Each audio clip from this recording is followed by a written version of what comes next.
today, Solomon Islands, a nation of Christian faith, stand on LGBTQIA+. Team Solomon Islands makes history at World Robotics Championship. And in sports, table tennis business houses tournament gains momentum.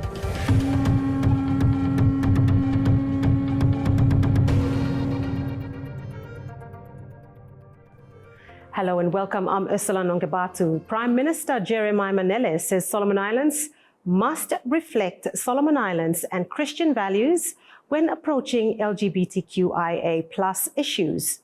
Manele stated during a press conference this week that although human rights is important, the nation's Christian faith and moral values.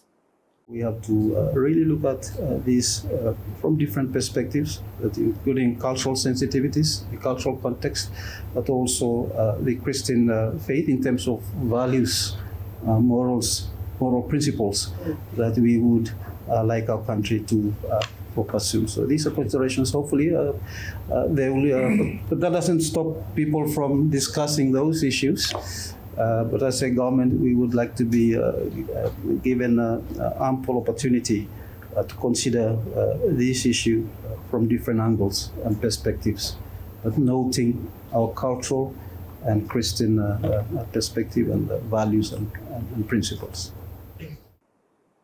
This question was raised following ABC's report found that Solomon Islands is failing to fully comply with its human rights obligations for people with diverse sexual orientations and gender identities under both domestic and international law. Attorney General John Muria Jr. added that Solomon Islands' constitution defines legal rights in this context. Constitution belum defining what na country belum bahani. Constitution belum hem promote fundamental rights in Canada. Constitution belum putum tu hem define man and woman, union law man and woman, and so by him stay awesome until he changing. And then constitution belum hem ranking laws too, legislation, common law, custom law. So custom law is recognized. You put everything together, you should have your answer now. Woodford International School Solobot Robotics team has made history, placing fourth in the world among 190 high schools at the World Robotics Championship held in Panama. The Solobot Robotics team from Woodford International School arrived today in celebration at the Honiara International Airport, a huge achievement for the school. A jubilant welcome for the champions upon arrival. Representing the government was Permanent Secretary Dr. Franco Rodi, who was also present to welcome the team. The team, led by Mr. Lyric Tito, together with 3 students from Year 10 and Year 11. This is just the beginning for every schools around the Solomon. We can do it. If 3 of us and 4 of us can do it, we're out of all the countries. They come in 6 and big numbers, and only 4 of us can go up to the 4th. We're actually 3rd, but the finals, let me drop by 1 point, so we come 4th. I believe all Solomon Island students, all Solomon Island kids can do it. They can make a difference. I think that's the message. Thank you.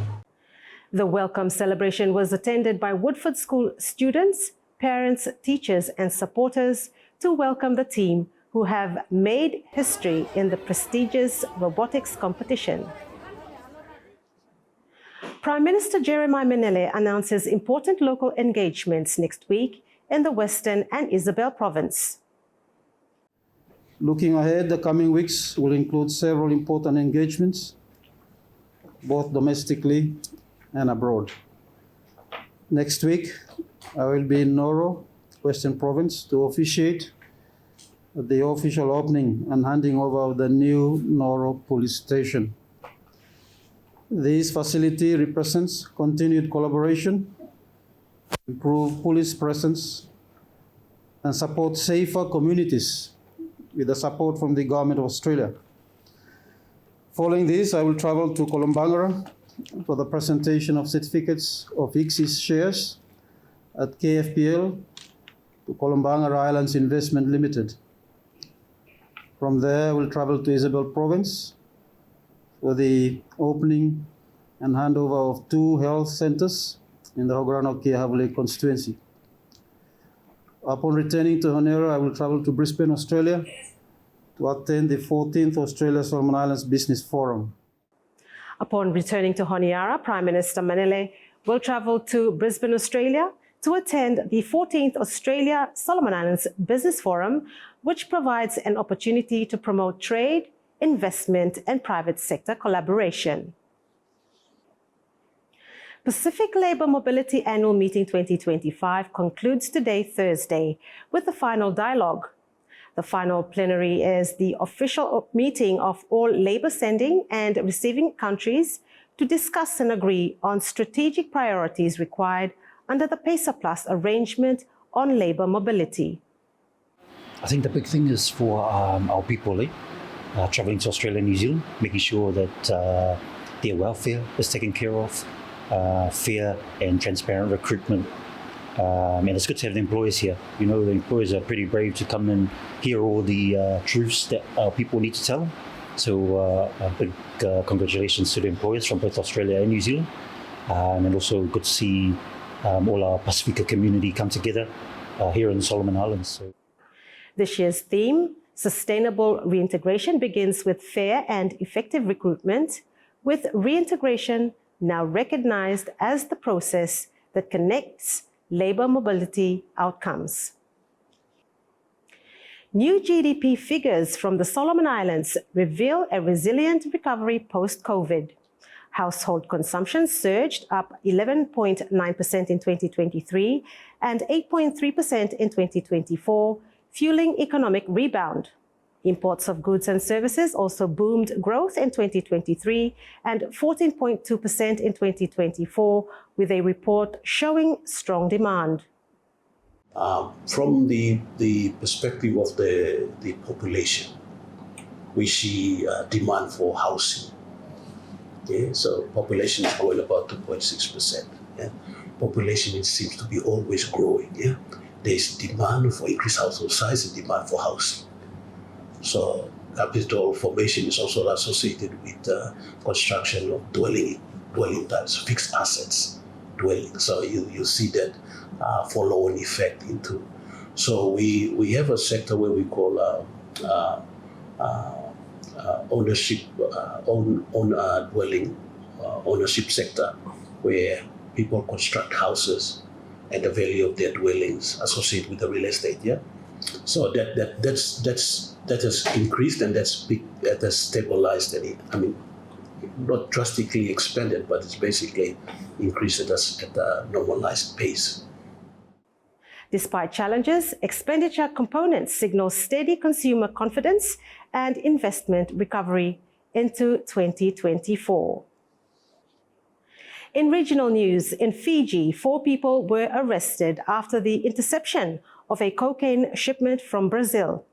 The Fiji Times reported the shipment arrived on 27 October and was declared as a smoke, but it was noticed by a drug detector dog and a white powdered substance was found inside. Preliminary tests confirmed the substance to be cocaine, weighing approximately 640 grams. 3 of the suspects were released, while 1 has been charged with unlawful importation of illicit drugs. A high-end housing development project in Guam has hit with a $1.7 million fine from the Guam Environmental Protection Agency. It was due to violations related to a landslide last month that blocked a major road. Pacific Daily News reported the notice of violation, saying the development lacked sediment and erosion controls required by its permits, and it was earth-moving during peak rainy season.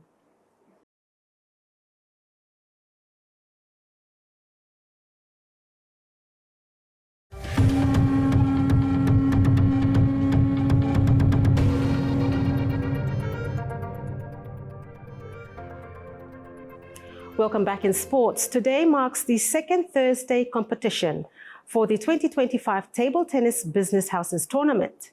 This year, 7 business houses are taking part in the competition, a great achievement for the Honiara Table Tennis Association, with a total of 22 participants representing the city's working class, aged 26 and above.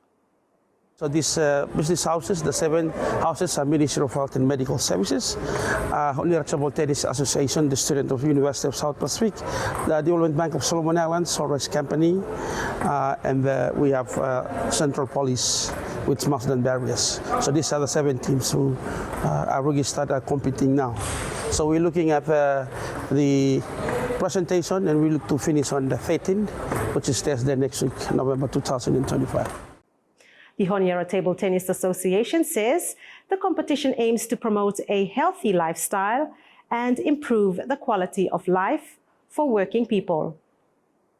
As we know that non-communicable disease, NCD, is one of the race killing within the country as well, and the reason, the Pacific region, so we are promoting this one as a way of improving and giving you also a healthy lifestyle, so that we can fight, together we can fight the non-communicable disease which is rising now. So like today we promote fruit salads for the company houses, and then next week we will continue to provide more fruit salad and mineral waters rather than juice and other stuffs.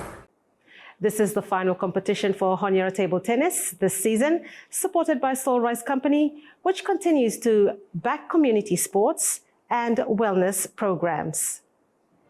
And that concludes our Tavuli News Bulletin. You can revisit our stories on our social media platforms, Facebook, X, and YouTube. And for any comments, feedback, or stories you wish to share, send us an email, newsdesk@tavulinews.com.sb. I'm Ursula Nongabatu. Thanks for watching.